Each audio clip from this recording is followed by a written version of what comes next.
Dahil hinawakan ko ang kamay ng nakababatang kapatid na babae na may autism noong araw. Sa gabi, pumasok siya ng palihim sa ilalim ng kumot ko. Kinaumagahan, nagkagulo ang buong mayamang pamilya. Ang binibining halos hindi man lang lumalabas ng silid ay biglang misteryosong nawala. Pero sino ang mag-aakalang nasa ilalim pala siya ng kumot ko? Bakit ka nandito? Hindi ba sinabi ng sistema na umiiwas siya at takot sa maraming tao? At hindi siya kailanman lumalabas ng bahay? Minsan ko ring niyakap ang lambing na yon. Adrian Jayang, anong nangyayari sa'yo? Kapatid mo siya. Paano mo magagawa yan? Isang walang kwentang anak na kahit sariling ina ay hindi pinapahalagahan. Bakit siya ang karapat-dapat sa pagmamahal ni Rina? Ay Rina, lumapit ka rito. Tay, ang daming tao rito. Ang ingay. Nakakainis. Ayos lang, relax ka lang. Huwag matakot. Ang kahanga-hanga ay. Pagkatapos kong magsalita, agad na kumalma ang katawan ni Rina Tan. Napilitan si Tomas Tan na tumingin sa akin at humingi ng tulong. Tumango ako. Naunawaan ko. Rina, sumama ka muna sa tatay mo. Si Rina Tan ay medyo naguluhan. Hindi niya maintindihan kung bakit ko siya biglang itinulak. Nakita niya akong bumaba ng kama. Bigla siyang natakot. Adrian, ikaw at si Rina, pumunta kayo sa opisina ko. Baliwalain ang dalawang iyon. Ang mga matang namumula sa inggit. Pagkaangat ko pa lang ng paa. Si Rina ay parang maliit na buntot. Hinawakan ng mahigpit ang laylayan ng aking damit. Sa loob ng opisina. Sa wakas, nagpahayag si Tomas Tan. Nagpakasal ako sa iyong ina para mabigyan si Rina ng buo at kumpletong pamilya. Gaya ng iyong nakikita. Sa unang pagkakataon, naging malapit si Rina sa isang tao.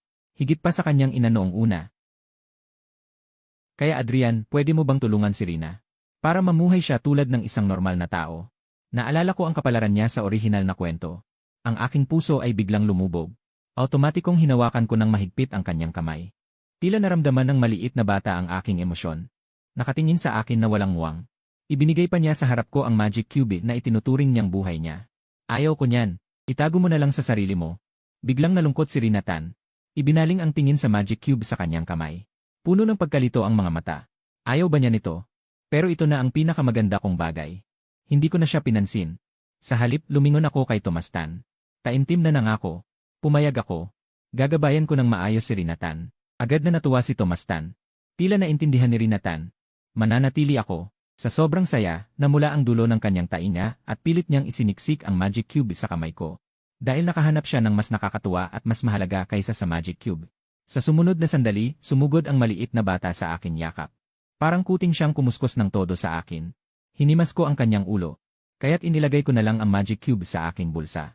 Simula noon, lubos na nagbago ang aking buhay. Pinapatulog ko siya at pinapakain. Laging may isang buntot sa likod ko na hindi maalis.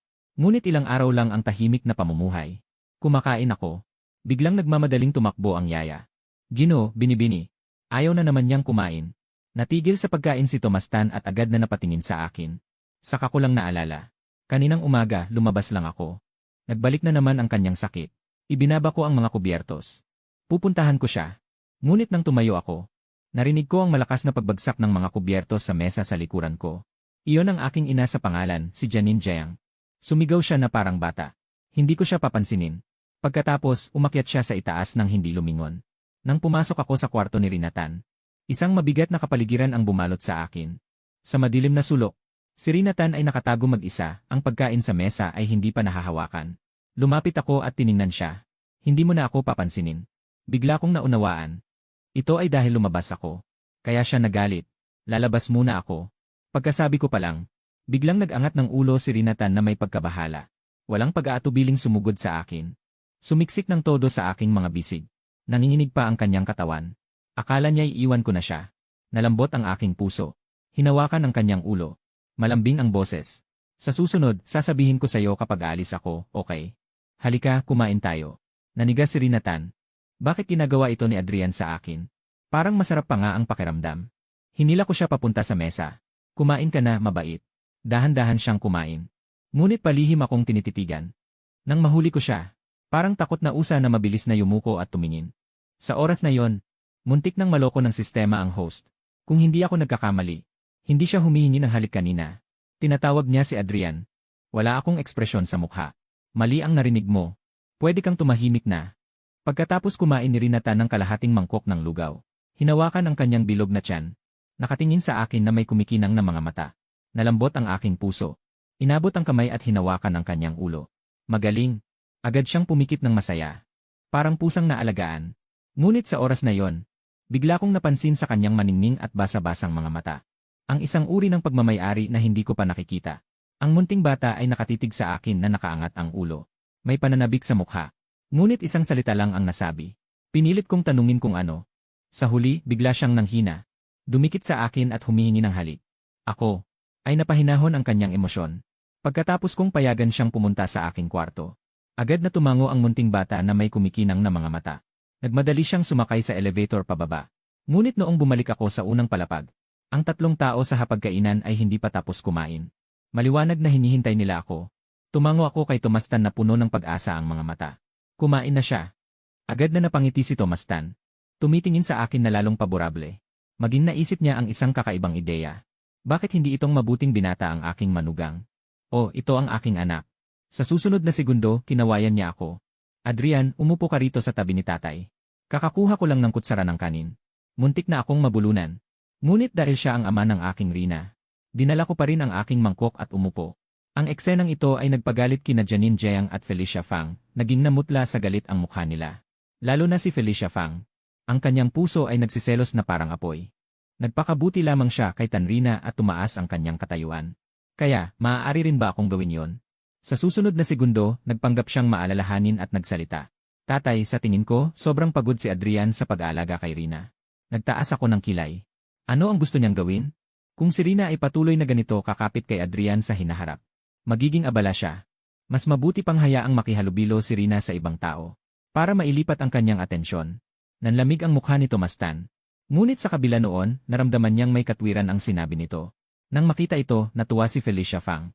Agad siyang nag-alok ng sarili. Tatay, pwede akong maglaan ng oras para samahan si Rina. Hindi inaasahan, uminom si Tomastan ng sabaw. At tahimik na bumigkas ng dalawang salita. Sige, magpunta ka, mabuti yan. Ginagawa mo ito sa akin. Tinitigan ko si Felicia Fang at sa isip ay malamig na tinawag ang sistema. Nasaan ang pangunahing babae? Paunang makilala nila ang host. Huwag kang mag-alala, tiyak na gagana. Pagkalipas ng ilang segundo, dumating ang mensahe mula sa sistema. Tapos na, host. Paano mo naisip na paunang magkita ang lalaki at babaeng bida? Sumulyap ako. Si Felicia Fang na masayang-masaya. Sumagot lamang ng 4 na salita. Masyado siyang nakakaabala. Kakain pa lang ako. Pinigilan ako ni Janine Jiang. Tiningnan niya ako. Ang kanyang mga mata ay puno ng komplikadong emosyon. Nagsiselos at gustong gamitin ako. Bigla siyang umiti ng pilit. Adrian, matagal na hindi ako nakikipag-usap sa'yo. Mahal ka pa rin ni nanay. Diretso akong umatras ng isang hakbang. Puno ng pagtataka ang mukha ko. Ikaw ay may sakit ngayong gabi. Agad na nanigas ang ngiti ni Janine Jiang sa kanyang mukha. Pero wala akong oras na pansinin siya. Naghihintay pa si Rina Tan sa akin. Pero hinaharang niya ang daan ko. Walang tigil sa pagsasalita. Hindi ko na matiis kaya tinanong ko ang sistema. Pwede ko ba siyang hampasin? Ano man ang sabihin. Siya rin ang tunay na ina ng orihinal na may-ari. Sa tingin ko, ayos lang. Sa susunod na segundo, diretso akong nag-utos sa isipan na lumabas si Xiaogong. Biglang lumitaw ang ginintuang bakal na espada sa likod ni Janine Jiang. Habang siya ay walang tigil sa pagsasalita. Biglang sumakit ang kanyang likod. Huwag mo akong hampasin. Bigla siyang lumingon at sumigaw ng malakas. Pero walang tao sa kanyang likuran. Nagdududang tumingin sa akin si Janine Jiang. May nakita ka bang sumasaktan sa akin? Umiling ako. Nagbitaw ng isang salita.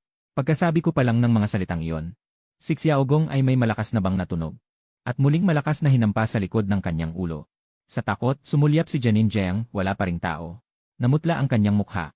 Bigla niyang naalala ang sinabi ng isang manghuhula na siya ay nagdadala ng kamalasan sa kanyang asawa. Agad siyang naniwala ng malaki. Ang bahay na ito ay hindi malinis. Ikaw umalis ka na. Hindi na nangahas si Janine Jiang na magtagal pa. Kinawayan niya ako at sinabing umalis na ako agad. Sumulyap ako sa kanyang nagmamadaling pagtakas na likuran. Isang sulyap at lumingon ako at umakyat sa itaas. Sino'y mag-aakala, pagdating ko sa ikalawang palapag, nakasalubong ko si Felicia Fang na lumalabas mula sa aking silid. Mukha siyang namumutla. Para siyang nakakain ng langaw. Kaming dalawa ay nagtititigan. Siya ay humalakhak ng malamig. Tumalikod at umalis. Ako ay nagtaka ng itulak ang pinto. Nakita ko si Rina Tan na nakakulong. Nakaupo sa sopa. Narinig ang tunog. Agad siyang tumingin sa akin nang may pagdadamdam. Medyo magulo ang bahay. Bigla kong naunawaan ang nangyari. Binuksan niya ang kanyang mga kamay at mahinang nagsabi, Tatay, lumambot ang aking puso. Lumapit at idiniin siya sa aking dibdib. Ang munting bata ay nanginginig sa aking mga bisig. Matagal bago siya natahimik. Ang amoy ko ay mabango. Hindi katulad ng pagkakasama-sama. Nalikas na nagdudulot sa kanya ng pagkasuklam.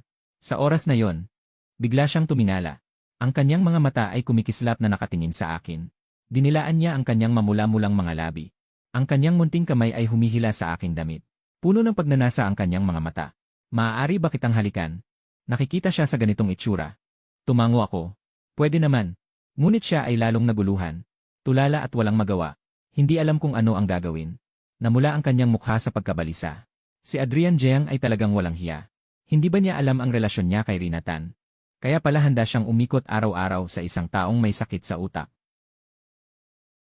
Kung malaman ito ni tatay, makakapagpatuloy pa ba si Adrian Jeang na guluhin si Rina araw-araw? Ikaw at ako ay hindi na makapaghintay na makita kung paano si Adrian Jeang ay palayasin ni Tomas Tan mula sa bahay. Si Felicia Fang ay kakalis pa lang. Ang pahiwatig ng sistema ay dumating pagkatapos. Si Felicia Fang ay bumalik. Nakita niya na hinalikan ko siya. Bumaba ang kanyang talukap. Bahagyang lumayo. Alam ko na ang sistema ay nagmamadali. Kung siya ay magsusumbong, tiyak na haharangin ni Tomas Tan ang pagkikita niyo ng fragmento. Ang aking tono ay walang emosyon ngunit hindi mapag-aalinlanganan.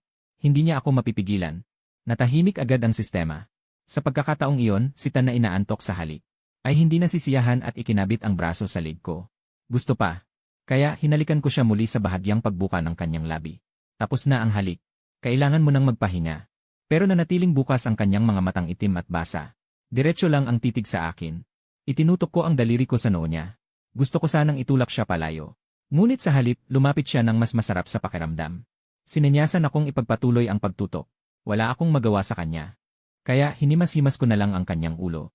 Sa susunod na lang siya hahalikan muli. Saka siya nasiyahan. Maayos na umakyat sa kama. Tinakpan ang sarili ng kumot at naghintay. Parang ito ang aking silid. Sumunod na sandali. Bahagyang itinaas ni Rinatan ang ulo. Nagtatakang tininan ako. Hinampas ang pwesto sa tabi. Atchen, kahit isang beses o dalawang beses matulog, pareho lang. Dahil nakasama na tayo dati. Mabilis na naglakad si Felicia Fang patungo sa pag-aaral ni Tomas Tan.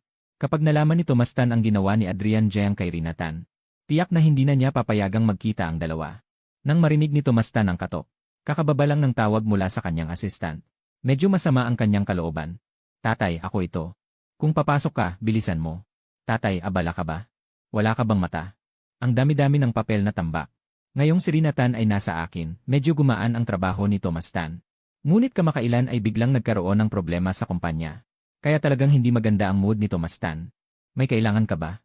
Tumango si Felicia Fang. Tatay, kanina ko lang binisita si Rinatan. May malasakit ka? Nang marinig na tungkol kay Rinatan, medyo lumambot ang mukha ni Tomas Tan. Hindi natuwa si Felicia Fang.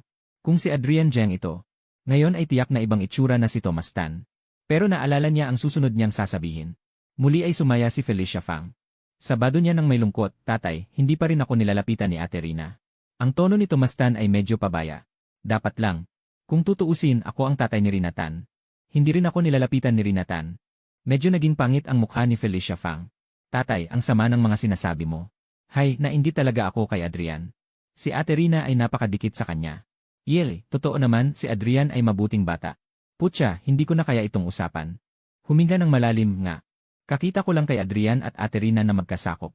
Hinalikan pa ni Adrian si Ate Rina. Pero tatay, sa tingin ko kahit magkapatid sina Adrian at Ate Rina. Pero hindi ba masyadong malapit ito? Ano ang sinabi mo? Naghalikan sina Adrian at Rina. Sa kwarto ni Adrian. Ang mga sulok ng bibig ni Felicia Fang ay halos kaantabay na ng araw. Medyo napipi ang mukha ni Tomas Tan. Tumingin kay Felicia Fang. Huwag mong ipagsabi ito. Nakita ni Felicia Fang ang mukha ni Tomas Tan. Tumango ng may kasiyahan. Na may itsura ng pagtataka. Susunod ako kay tatay. Pagkaalis ni Felicia Fang. Sa wakas ay sumabog siya. Nakakasabik, magiging manugang ko na si Adrian. Hindi ba dapat magbigay ng regalo ang magiging manugang ko, ha? Ano kaya ang dapat kong ibigay? Nag-isip sandali. Pagkatapos ay naisip ni Tomas Tan na hindi tama. Paano kung iniisip lang ni Adrian na kapatid siya? At nagkataon na hindi malinaw ang isip niya. Medyo nakakaawa. Isang halik lang na pampalakas loob. Kumalma si Tomas Tan. Umupo muli sa kanyang upuan. Pusong sabik. Nanginginig na kamay, hindi na kaya panoorin, hindi pwede. Kailangang magtanong. Mukhang kailangan lang magtanong ng magalang. Adrian, sumama ka sa akin saglit. CJ. Si Felicia Fang ay may itsura ng inaasahan na. Nakatingin sa akin ng may pagdiriwang sa kasawian. Huwag kang magalit kung may masasabing masama si tatay kanina. Tiyak na huwag kang magalit. CJ, lumang tanda na ang sansinukob. Sa mundo, may tumitingin sa aking kalmadong likuran. Naramdaman ni Felicia Fang na parang sinuntok niya ang bulak. Sira, anong nangyari kay Yuki? Wala, mama. Baka may maling ginawa si Adrian. Hindi na nagtanong pa si Janine Jiang. Una, ito ay aking bagay. Sanay na siyang huwag pansinin. Pangalawa, kung ako'y pagagalitan. Masaya siya roon. Pagpasok ko sa pag-aaral ni Tomastan. Nag-iisip si Tomastan kung paano ako tatanungin ng paligoy-ligoy tungkol sa pananaw ko kay Rinatan. Adrian, kumain ka na ba? Kumain na. Ang tanong na ito ay medyo tanga. Pero dahil kayang sagutin ito ni Adrian ng seryoso, mas gusto kita. Huwag kang kabahan. Tiningnan ko si Tomastan na puro kamay ang pinapakabahan. Hindi ako kabado. Tatawa na ang sistema. Sa totoo lang, medyo cute si tatay ni Rina. Adrian, ano ang tingin mo sa aking Rina? Nag-isip ako ng seryoso. Napakalambot, napakasunurin, napaka-cute. Nasisiyahan ako. Mabuti pa rin siya. Nang handa na si Tomastan na pakinggan ang aking pananaw. Narinig ito, nanigas ang kanyang mukha. Tiningnan niya ako, ang walang kaibhang ekspresyon. Magulo ang emosyon. Sabi nila, kapag binabanggit ng mga kabataan ang kanilang gusto, hindi nila maiwasang umiti. Kaya ba hindi gusto ni Adrian si Rinatan?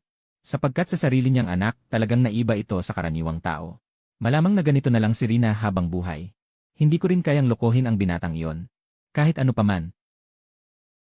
Si Adrian na lalaking ito, nakikita kong bagay sa aking paningin. Kaya kailangan pa ring magbigay ng regalo. Ituring na itong unang regalo ng tatay sa anak.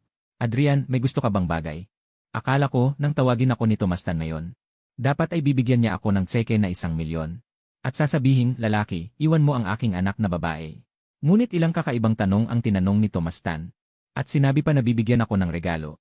Anong klaseng sistema ito? Nag-isip parang hindi tama. Kahit na gusto niyang itapon. Itatapon din niya ang 1,000,000. Medyo lumiwanag ang mga mata ko. Ang yaman niya. Nag-check ng impormasyon ng sistema. Baka mas mayaman pa sa iniisip ng host. Para sa akin, parang si Tomastan. Paano ka kumikita? Ang batang ito ay medyo matapang. Maaari ko bang sabihin ang sikreto ng sarili kong kumpanya? Tiningnan ko siya na seryoso ang ekspresyon. Parang nagtatanong ng may pagpapakumbaba. Nalambing ang puso ni Tomastan. Kahit na hindi masabi ang tungkol sa kumpanya. Pero si Adrian ay kapos sa pera. Kapos pero hindi naman ganun. Gustong kumita. At maabot ang tugatog ng buhay. Nag-isip sandali si Tomastan. Pwedeng mag-stock trading. Mataas ang panganib sa stock trading. Sabay ding makakakuha ng mabilis at malaking pera. Ipinakita sa akin ni Tomastan ang ilang share stocks na patuloy na tumataas sa stock market. Tignan mo, ang takbo ng mga stock na ito ay napakahusay. Tumango ako. Ang aking tingin ay napunta sa ilalim. Isang luntyan. Tiningnan ito ni Tomastan. Ang stock na ito ay napaka-unstable. Pataas pababa. Mataas ang panganib. Nag-isip muli si Tomastan. Sa pagbili ng stock, kailangan ng kapital. Adrian, may pera ka ba? Kung wala, ibibigay ni tatay sa'yo. Meron. Nakita ni Tomastan na seryoso akong tumitingin. Naging sobrang lambot ng kanyang puso, magkano ang pera ni Adrian? Ang aking nakaraang buhay. May alam siya tungkol dito. Akala niya ang sinabi kong may pera. Ay mga ilang libo hanggang 10,000. Binuksan ko ang aking telepono at ipinakita sa kanya. Ang balanse ay napakaraming zero, hindi mabilang. Tinitigan ni Tomastan ang 8 digit na deposito. Saan galing yan? Binalik ko sa aking kamay. Inoperahan ang kanyang computer. Nang matauhan si Tomastan ay huli na ang lahat. Ama, iyong berdeng nabanggit mo kanina. Okay lang. Hindi naman marami ang binili ni Adrian. Binili niya lahat, iresponsableng anak, bahala na. Hindi masyadong marunong ang binata. Ilang 10,000,000 lang naman. Kung pera niya yon, wala nang problema. Kung kinulang si Adrian sa pera, lumapit ka lang kay Itay. Sa tingin ko, mabuti siyang tao. Kaya bago umalis, nag-isip ako. Nagpa siya akong payuhan siya. Humanap ka ng oras at hiwalayan na si Janine Jiang. Malas siya. Ngunit ako, noong unang makita ko si Janine Jiang, nakita ko na agad kung paano nawala ang dalawang nauna. Siya ang sumumpa kay Tomastan, tahimik na pinagmasdan ang aking likuran. Sila ay mag-ina sa dugo. Tiyak na hindi magkaaway. Nag-isip siya sandali. Naalala niya ang mga pangyayari sa kumpanya kamakailan. Baka totoo nga na sumpa si Janine Jiang sa asawa. Umiling si Tomastan. Nakaramdam siya ng kaunting nakakatawa. Kailan ba ako naniwala sa mga ganyan? At saka, dahil pinakasalan ko si Janine Jiang, wala naman siyang malaking pagkakamali. Hindi ko rin naman siya basta-basta itatapon. Umalis ako sa silid-aralan ni Tomastan. Bumalik sa sarili kong kwarto. Pagkapasok ko pa lang, isang katawang malambot at mainit na parang kuwala ang dumikit sa akin. Dulig na humikab si Rinatan. Sumunod sa aking amoy at dumikit. Saan pumunta si Adrian? Ayaw ko iwan ni Adrian ang sarili ko. Kahit isang minuto ayoko. Nag-isip ako. Sa tingin ko, gumaling na siya ng bahagya. Pwede nang subukan makipag-ugnayan sa ibang tao maliban sa akin. Matapos maghilamos at magbihis ni Rinatan, dinala ko siya pababa. Noong una, sunod-sunod pa siya. Hanggang sa patuloy na bumaba ang elevator. At nakatayo lang ako sa tabi ng elevator. Nagpanik si Rinatan. Adrian, bakit mo ako pinababayaang bumaba mag-isa? Iiwan ba ako ni Adrian? Hinampas ni Rina ang pinto ng elevator na may transparent na cellophane. Adrian, huwag mo akong iwan mag-isa. Huwag mo akong iwan. Host, hindi ba masyadong sapilitan ito? Naku, talagang nakakaawa si Rina. Naku, paano, titingin ako sa kanya sa may hagdanan. Sa pag-isip na yon, naglakad ako patungo sa hagdanan. Pinanood ni Rinatan ang paglaho ng aking mukha sa kanyang paningin. Walang magawang hinawakan ang kanyang laylayan ng damit. Dumating ang elevator sa unang palapag. Bumukas ang pinto ng elevator. Marahan na narinig ang mga tinig ng mga alalay sa loob ng villa. Natakot siya at yumakap sa sulok. Adrian, bakit mo ako iniwan mag-isa? Sa kusina ay abala sa pagtatrabaho. Bahagyang narinig ang ingay ng elevator. Ngunit walang narinig na yapak. Lumabas siya ng may pag-aalinlangan. Nakita ang figura ng dalagang payat at mahina na nakayakap sa sulok. Nagulat si Juanin sa kanyang puso. Gusto niyang hilahin siya paakyat. Ngunit naalala niya ang kanyang ugali. Binibini, bakit ka nag-isa rito? Nasaan si Ginoong Adrian? Talagang ayaw na niya sa akin. Wala talaga siya. Pagkasabi niya, narinig ang hinagpis na iyak ng dalaga. Nasaktan ang puso ni Juanin. Paano iniwan ni Ginoong Adrian ang binibini mag-isa rito? Ngunit hindi naman si Ginoong Adrian ganun kaingat. Ang iyak ni Rinatan ay agad na nakatawag kay Felicia Fang at Janine Jiang. Nang makita ni Felicia Fang si Rinatan, naalala niya ang kanyang kasuklam-suklam at mabagsik na hitsura dati. Ipinaliwanag na ng kanyang ama ang bagay kay Adrian. Kaya ngayon ay pinapunta na si Adrian. Kaya naman si Rina ay labis na nalulungkot. Lumiwanag ang kanyang mga mata. Lumapit siya ng 2 hakbang. Malumanay na sinabi, Rina, kahit aalis na si Adrian, mayroon ka pa rin sa akin. At mayroon ka pa rin kay Itay, Nanay at Juanin. Pababayaan ka naming lahat. Nalito si Janine Jiang. Aalis na si Adrian? Ang kanilang mga salita ay labis na nakaapekto kay Rinatan. Pagkasabi ni Janine Jiang, narinig ang dating pigil na iyak na naging malinaw. Nanigas siya. Nagmadaling tumanggi. Hindi ako ang umiyak sa kanya. Naghintay ako sa may hagdanan ng ilang sandali pero wala akong nakitang tao. Medyo nainis. Host, baka gusto nating bumaba at tingnan? Hindi. Kung bababa ako. Pero si Runrun ay kakabit muli sa akin. Biglang narinig ang malungkot na iyak ng dalaga. At nakita na ako na dating nasa lugar ay nawala sa isang iglap. Si Chiang Juan at ang iba ay hindi alam kung ano ang gagawin. Ano ang gagawin nito? Hindi pa ganito ang binibini kailanman. Habang siya ay nalilito, nakita niya ang aking anyo. Ang tono ni Chiang Juan. Masaya, binibini. Dumating na si Ginoong Adrian Jiang. 2 hakbang akong lumapit. Lumuhod sa tabi niya. Bakit ka umiiyak? Nanigas ang katawan ni Tan Runrun. Itinaas niya ang ulo. Umiiyak na ang mga mata at ilong ay pula. Achen, nagmamaktol siya na nakaumbok ang labi. Sumiksik sa aking mga bisig. Huwag kang umalis. Tinapik ko ang kanyang likod. Mahinahon ang boses, sige, hindi alis. Hindi man loloko. Kanina lang ay nasa hagdanan ako at pinapanood ka. Hindi kita iniwan. Bihira akong magpaliwanag ng ganito. Sa wakas ay tumigil na sa pag-iyak si Tan Runrun. Pagod na sumandal sa aking kandungan. Pagod na. Binuhat ko siya at bumalik sa kwarto. Ang 3 tao sa paligid ay nagkatinginan na may komplikadong ekspresyon. Sa tingin ni Wani ay hindi makapaniwala. Kahit walang dugo.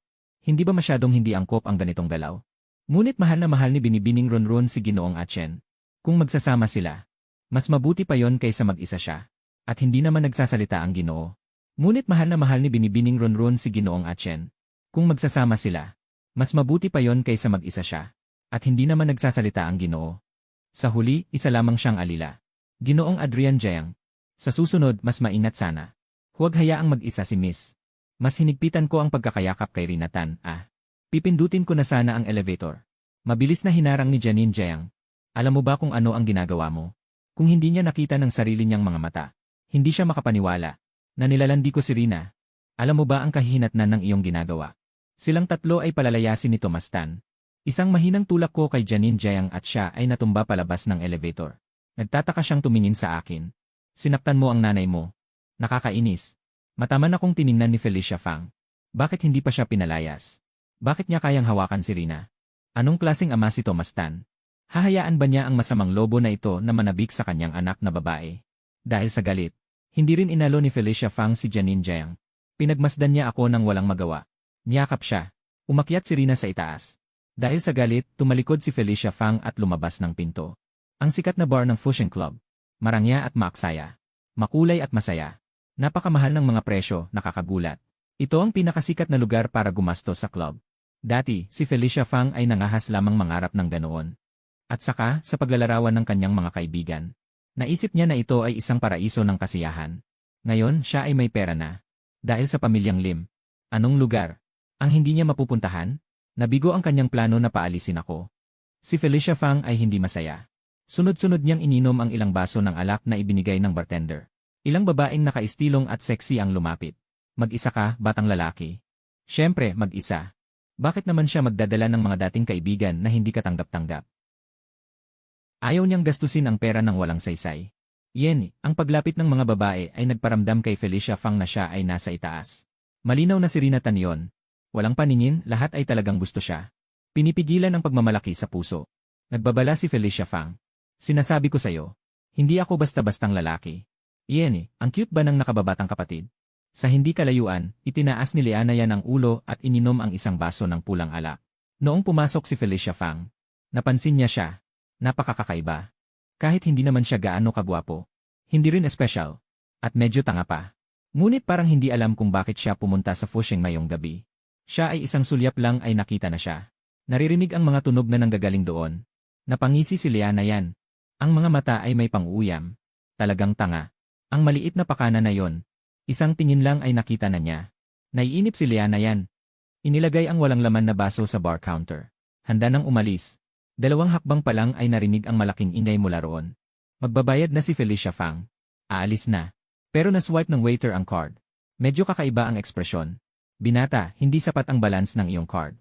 Paano nangyari? Ang card na ito ay ibinigay sa kanya ni Thomas Tan. Ang araw-araw na baon ay 2 hanggang 30,000. Paano magkukulang ang balanse? Nagmamadaling tiningnan ni Felicia Fang ang resibo. Isang baso ng alak ay 8,000 hanggang 30,000, walang limitasyon. At sa kanyang pagkalito, nakainom siya ng 7 hanggang 8 baso. Ang mga inumin na inabot sa kanya ng bartender. Sinadyang pumili ng mamahalin. Medyo pangit ang ekspresyon ni Felicia Fang. Pero hindi niya sinisi ang iba sa pagbibigay ng mamahaling alak. Hindi rin niya sinisi ang sarili sa kawalan ng alam. At sa pagiging pabaya, sinisi niya si Thomas Tan sa sobrang pagtatangi. Na nagbigay ng pera sa kanya, ang anak na ito. Hindi man lang kayang bumili ng isang basong alak. Kung si Adrian Jiang ang pumunta ngayon, magkakaroon pa ba ng ganitong sitwasyon? Ilang babae ang nainip. Malapit nang umalis, ngunit nakatagpo ng ganitong pangyayari. Ang babaeng nakaitim na suit ang nangunguna. Medyo mayabang ang kanyang ekspresyon. Paano nang aapi ang isang maliit na bartender sa atin? Ang cute na batang lalaki. Medyo nahiya si Fang Yuki. Nahihiya siyang ibinaba ang ulo. At the same time, may pasasalamat. Nagpapasingil. Nagpapasingil lang ako ng normal na bayad, gago. Kunin mo at i-swipe na. CJ. Basta pumasok ang pera sa account. Kahit anong paratang ang ibigay sa kanya, tatanggapin niya. May pasasalamat na tiningnan siya ni Fang Yuki. Maraming salamat sa'yo. Mabuti kang tao. Siyempre, ang isang cute na batang lalaki na inaapi. Kung sino man ay tutulong. Aalis ka na ba? Kailangan mo ba akong maghatid sa'yo? Hindi na. Ang mga babaeng ito ay hindi talaga nasa kanyang panlasa. Wala talaga siyang interes. Ang kanyang ekspresyon ay naging malamig sa mga babae. Hindi mo ba sinabi kanina na mabuti akong tao? Songsong, anong nangyayari sa'yo? Ngayon ay inakala na ng babae na si Fang Yuki ay isang pato na walang pera pero pumupunta sa mamahaling lugar. Hinubad niya ang kanyang pantalon. Ngayon ay lalaruin siya nito. Noong oras na yon, may naramdaman si Fang Yuki na mali. Pasensya na. May gagawin pa ako, kailangan ko nang umalis. Lumapit ang iba pang mga babae. Medyo natakot si Fang Yuki. Tumingin sa mga mata ng serbidor. Napakalinaw. Iligtas mo ako. Pasensya na. Ako lang naman ang nangaapi. Puno ng galit ang mukha ni Fang Yuki. Hindi ba niya nakita na inaapi ang kanyang customer? Bakit siya ganoon kalamig ang dugo? Malapit nang dumampi ang kamay ng babae. Fang Yuki. Biglang may isang maputi at malakas na kamay na humawak sa kanya. Tama na. Malamig ang boses ng babae. Pakinggan pa lang parang nahulog sa nagyelong yungib. Medyo nagalit ang babae. Lumingon siya. Halos mawala ang diwa. Si Liana yan ay isang tanyag na bagong mayamang negosyante. Matapang at mahigpit ang kanyang pamamalakad. May likas na talento. Sa nakalipas na mga taon, ang angkan niyan ay mabilis na umangat. May palatandaan na umaabot na sa antas ng pamilyang Lim. Walang babaeng nagtatangkang sumalungat sa kanya. Hindi ko alam na ito ang iyong pinoprotektahan. Liana yan. Wala akong babae. Pero hindi siya pinagsalita. Umalis ang ilang tao na nakayuko ang ulo. Hayaan na lang. Basta't naabot ang layunin. Sa totoo lang, hindi niya alam kung bakit siya pumunta para tumulong. Felicia Fang. Ayos ka lang ba? Kumikislap ang mga mata ni Felicia Fang. Napakaganda. Ibang uri ng kagandahan kumpara kay Rina Tan. Pero parehong nakakabighani. At takot sa kanya ang mga taong kanina. Tiyak na napakataas ng kanyang posisyon. Naramdaman ni Felicia Fang na nahulog siya sa pag-ibig. Si Rina Tan ay napagod kakaiyak. Nakasandal sa akin at mahimbing na nakatulog. Inilapag ko siya sa kama at tinakpan ng kumot. Pero hindi nagtagal. Hindi mapalagay ang munting bata at kumunot ang noo. Umiiyak sa mahinang boses, nakakaawa. Kumunot ang noo ko. Inabot ko ang aking kamay at hinawakan ang kanyang noo. May lagnat siya. Nag-aalala si Tomas Tan. Agad na ipinatawag ang doktor ng pamilya. Pagkatapos ng gulo, si Rina Tan ay nasa swero. Gustong magtanong ni Tomas Tan. Ako, ano ang nangyari sa araw na ito? Pero ipinagkatiwala na niya si Rina Tan sa akin. Kaya dapat magtiwala siya sa akin. Kaya nagdesisyon si Tomas Tan na hindi na magtanong. Nakaupo ako sa tabi ng kama at nagbabasa. Dumating ang paalala mula sa sistema. Ang host at ang mga bida ay nagkita na. Pero hindi maganda ang naging paraan. Tumango ako.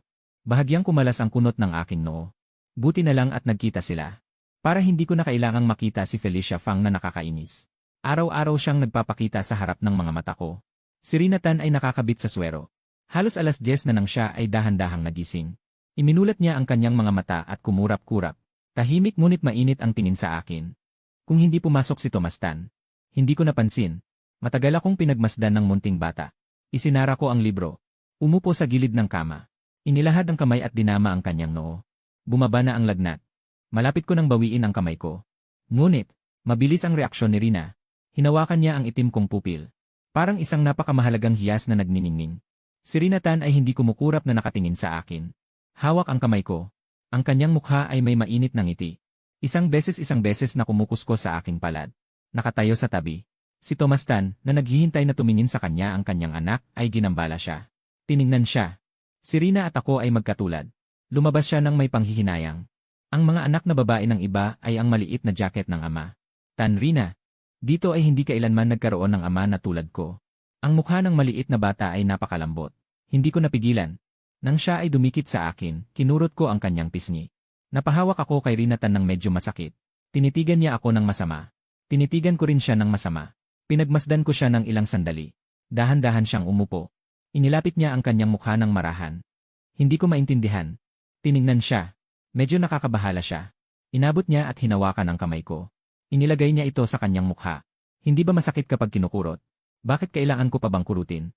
Hindi ba't kanina lang ay nakakunot ang iyong noo? Ibinaba ni Rina ang kanyang mga talukap.